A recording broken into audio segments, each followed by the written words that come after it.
বৌমা, আগের সপ্তাহের মাংসটা কিন্তু তোমার একদম ভালো হয়নি। আজকের মাংসটা কিন্তু একটু ভালো করে তেল ঝাল মশলা দিয়ে করবে, সবজি ডুবিয়ে একদম আঙুল চেটে ফুটে খাবো। কিন্তু আগের সপ্তাহে ভালো হলো না কেন মা? আমি তো আগের সপ্তাহে তেল ঝাল মশলা সব কিছু একদম পরিমাণ মতো দিয়েছিলাম। কি কি মশলা দিয়েছিলে একটু বলো তো দেখি। কড়াই তেল গরম হতে গোটা গরম মশলা দিয়েছিলাম, তারপরে পেঁয়াজ, তারপর টমেটো, তারপরে আদা রসুন হলুদ লঙ্কা জিরে ধনে, সবই তো ঠিক আছে। আচ্ছা, তুমি কি তেল দিয়েছিলে মাংসতে? সাদা তেল।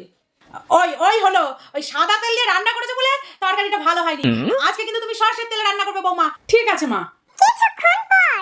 মা, সেদিন ওই সরষে চিংড়ি করে সরষের কৌটোটা কোথায় রেখেছেন? সরষের কৌটো নিয়ে কি করবে? আজকে তো মাংস রান্না হবে। আসলে মা, আপনি সাদা তেলে রান্না করতে বারণ করলেন না, এখন গিয়ে দেখলাম রান্না করে সরষের তেলও নেই। তা কি করবো, ওই জন্য মাথা থেকে একটা বুদ্ধি বার করলাম যে ওই কালো সরষে সাদা তেলের মধ্যে ফেলে দেবো, তাহলে ওটা সরষে আর তেল হয়ে গেল সরষের তেল।